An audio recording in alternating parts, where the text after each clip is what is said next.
Went to the gym, started training for about 2 weeks, and he said, "Oh, we'll give you a fight." So I was like, "All right then." Had my first fight.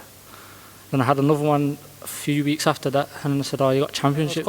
I was quite hyper. I found it hard to like concentrate, stuff like that, and then I was always fighting, stuff like that. So boxing for me is calm me down. It's like discipline, respect, stuff like that. I don't know, something about being around him as a trainer, and it's more than just training. It's like a friend, family kind of thing. So from there, you feel comfortable in the gym when you come in. He's always giving you a hard session. Like you feel good all the time. Do you know what I mean? In every aspect. So can't really ask for more. Do you know what I mean? And the best thing so far that I've learned about Mikey is that how he adapts. He can adapt to the opponent, and obviously he listens to me and carries out what I ask him to do, which obviously works when the tactics change in the spar, or if we've got footage of the person who we're going to spar, we go there with a game plan. We don't. Mikey Lee Broughton. October Red Boxing, back in Mannings Gym, back at home. There's no place like home, 0121, you know what it is. Yep. So we're here with Anthony Manning and a new professional, Mikey Lee Broughton. Welcome. We want to get to know you a little bit. Obviously I've spoke to Anthony before, but I've never spoke to you, so tell us a little bit about yourself. So I'm 20, I've just started as a professional. Started boxing when I was 12. I was quite a hyper kid. I had a few problems at school, so my granddad said, "Oh, we'll go to the gym." Went to a boxercise class. The trainer said, "Oh, you're gonna be good." Seen what I was about, stuff like that. And then I was like, I enjoy it. So I said to my granddad, "Let's go back." Continue to go back. Kept enjoying it. And then he said, "Oh, we weren't affiliated at this point, so we went to another gym eventually because we wanted to start fighting and stuff like that." So went to the gym, started training for about 2 weeks, and he said, "Oh, we'll give you a fight." So I was like, "All right then." Had my first fight. Then I had another one a few weeks after that, and then they said, "Oh, you got championships." So went to the development championships under 10s. Got to the finals. Lost in the finals against a good kid who come from France. He had 30 in France, but he came, restarted his record. So I done well from there. 10 years old though? That is really young to start boxing. When you said you had some problems at school, what was it? Because we find sometimes with boxers, because they're kind of like, I don't know, one for a better word, Anthony, I don't know if you can jump in, they can't keep still, they need something to keep them active. So what was it with yourself? Yeah, it was like, I was quite hyper. I found it hard to like concentrate, stuff like that, and then I was always fighting, stuff like that. So boxing for me is calm me down. It's like discipline, respect, stuff like that. And how do you come into that, Anthony? Because you said he was obviously with somebody else before, and he's obviously turned over pro and come to yourself. You're no stranger to boxing, you get it, you've been part of it, you know, you've got this training facility here. Tell us a little bit how he came to your attention. Yeah, so I think I see Mikey on social media. I knew him from the circuit. A lot of people were saying he's a good prospect. I seen that he turned professional. So I was looking forward to working with him, but obviously I was just putting them things out there to the universe. And obviously the universe provides, so we dropped each other a message. He came down, he'd done a trial, and we went from there really, yeah. It's kind of like important with a trainer as yourself. You can't just train anybody. You have to like choose who you want to be with, and I know it's going to work both ways with yourself, because no doubt you've had other trainers and you've ended up here. What is it about Anthony? Why did you say, you know what, yeah, I'm going to go with you? It's just when I came down, it's the whole aura, his hospitality, stuff like that. He's like, I don't know, something about being around him as a trainer, and it's more than just training. It's like a friend, family kind of thing. So from there, you feel comfortable in the gym when you come in. He's always giving you a hard session. Like you feel good all the time. Do you know what I mean? In every aspect. So can't really ask for more. Do you know what I mean? And we talk about the development that you've gone through, the changes. Obviously, amateur turning to pro. Yes, you've had some spars. In fact, while we're here, tell us about some of the guys that you have sparred. We don't want to know the results. We know what happens in sparring stays in sparring. But let us know a little bit about your sparring experience and what fighters you've sparred against. Yeah, since I've been at Ants, I've been sparring some good prospects. Amar Akbar from Pat Barrett's gym, Campbell Hatton, Ricky Atkinson. Been in with some experienced lads as well. I've been with Echo Esserman, Chris Jenkins, people like that. So it's all good. It's all good learning. And how have you found it getting the sparring arranged for him? And like I said, I know you can't give away any trade secrets, but how's it been getting sparring? I think the key to Mikey's development is obviously from amateur to pro is being there with them. Obviously find out where he's at, see who he can perform with and who he's falling short with certain things. So moving around with pros is obviously going to be beneficial for him. In regards to finding sparring, we just look at the weight, we look who's moving around, see who's got fight dates, and then we just obviously contact them and get in touch with them. And they're happy to work with us, to be honest with you. We've been backwards and forwards to different spars, and obviously Mikey's been giving a good account of himself. And it's that reputation, it's building it up from now, because like you're fresh in the game, you're new to this, and it's about building up that reputation from now. Have you come up against any like difficulties when it comes to like getting sparring, or people like, oh, maybe he's not known enough yet, we don't know who he is? Have you had anything like that? And I'm going to ask you, Mikey. I'm not too sure. I leave all the sparring to Ant. Like, I let Ant deal with the sparring. I just turn up and do what I need to do on the day. Work from there. Difficulties? No, not really. There's been, obviously in Birmingham, there's been a little bit of a shortage around his weight and stuff like that. But yeah, we just move out of town. We're happy to move. Obviously the mouth guard will travel. Obviously the experience has to be there. Do you know what I mean? We have to get it because obviously fight night comes. It's key that obviously the ring time that he's spending, the time that he's spending in the ring. So obviously if he's not getting the good preparation, then he'll obviously fall short. And we talk about getting that good preparation.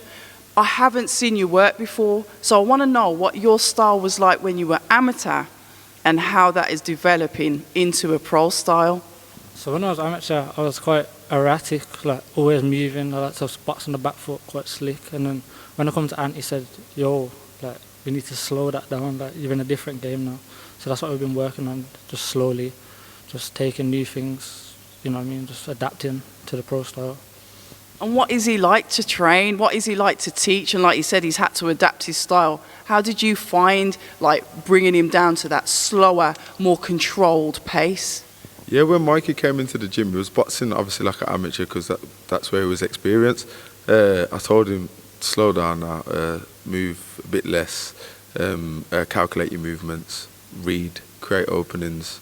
Taught him loads of things already. We've been here 8, 9, 10 weeks, and he's got a book full of different tricks that we've been using that we can pull out, and obviously he's been using them in sparring. And the best thing so far that I've learned about Mikey is that how he adapts. He can adapt to the opponent, and obviously he listens to me and carries out what I ask him to do, which obviously works when the tactics change in the spar, or if we've got footage of the person who we're going to spar, we go there with a game plan. We don't obviously go there and just see how we get on. We go there with something to work off, so we're used to working off game plans.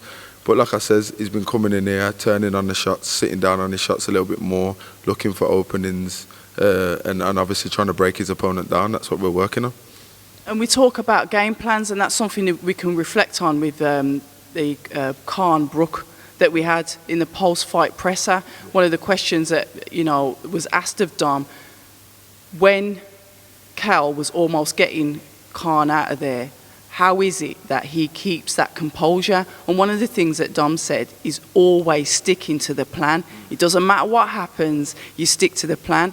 Now yourself, as obviously a former boxer and now a trainer, how important is it to stick to that plan, and how will Mikey find that beneficial when he goes out and he does have his first pro fight?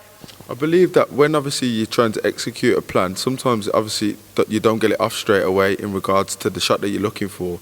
It's a matter of timing, and everything happens in timing. So you just believe. My coach has said, this is what's on, this is what we're working to. As he does that, we do this. If not, he does that, we do this. We put him in a position to do that so we can do this. Do you know what I'm trying to say? Yeah. So sometimes you might have to force it and press it so you can put him in a position. But again, it's about trusting in the process in life as well. Same thing, boxing and life, similar things. Yeah, so I just tell him, trust in the process. It might not be there in the first 30 seconds, but we know we're working on that, and we'll obviously readjust as the rounds go on. If we're doing 4 rounds, he'll come back and I'll say to him, let's just press it a little bit more, or let's just bait him and bring him to us. And then obviously it comes and he's like, oh yeah, it works. So we're enjoying it. And that is so important, having the trust in your trainer to say, yeah, this is what I can see. I'm the third eye. I'm watching as you're fighting. So talk to me a little bit about that trust and how much you have to trust in Anthony to make sure that you get those wins and you get that coaching that you deserve. 100%. So we've had sparring before and we've gone there with a game plan and my head's not been in it and I've done my own thing and then I've come back to the corner and I'm like, "Ant, what's going on?" And he's like, you're not listening to you're not sticking to the game plan. And then we've gone back a week later with the same game plan, or we've changed the game plan up a little bit and we've stuck to the game plan and it shows in results of the spar, do you know what I mean? So it's important to listen, and everything Ant says to me is correct. So because we work on it in the gym, he studies, he works hard, so he's alright. And I forgot to say actually, your weight category, let the viewers know what weight category you're in. I'll be fighting at light water. And talking about fighting at light welter, what's happening with you? When can we expect to see you out? I know you've recently turned pro. Obviously, there's a lot going on in your division. When can we expect to see you out? And that's a question for both of you. April 9th, Derby. I'm on a Clifton Mitchell show, so fireworks from there, hopefully. Yeah. So it's April 9th. We're working towards that. Mikey's been doing 8 rounds with 30-second rest off the back, and as strong as he was in the first, in the 8th. So we're ready for fighting at any time. Obviously, we want to be at peak, but I'm just saying, like, we're preparing properly. We want to carry ourselves as professionals. Obviously, he's in the professional game now. He has his own qualified nutritionist, his own qualified physiotherapist. He does all his S&C here at Mannings Gym. We're doing anything from altitude training to testing. Obviously, he's got the best facilities in the Midlands. Obviously, I'm one of the up-and-coming coaches, and I'm able to develop him and bond with him as well. One thing I realised with Mikey is since he's been in here, he's grown in confidence. If I tell him a shot's working, he'll land it. And obviously, with that being said, if that comes with the right timing, he's knocking people out. So I'm just looking forward. I'm excited for him and his journey. Obviously, he had quite a few amateur fights, and he's had one as a professional already. So this will be his second contest. And yeah, I'm excited for him. I've already told him that the end goal is going to be the end goal, whatever it's going to be. So don't necessarily worry about any obstacles on the way, because we got this.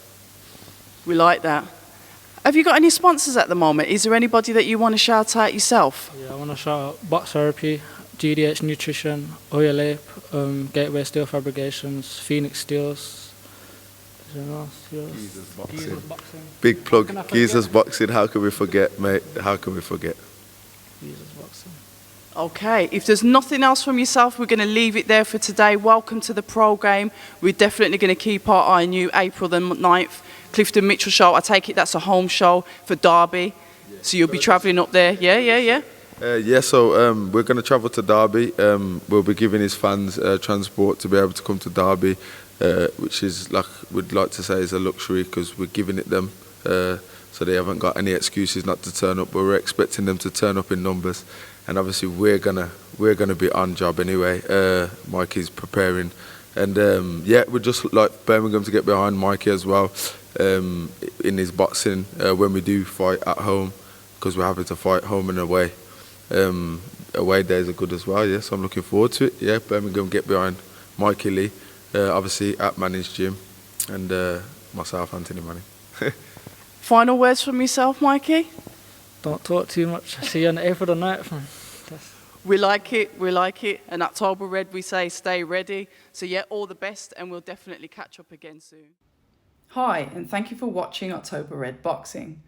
Like, subscribe, and tap the bell for notifications. You can also find us on Instagram at October Red Boxing and on Twitter, October Red UK. And remember, at October Red, we stay ready.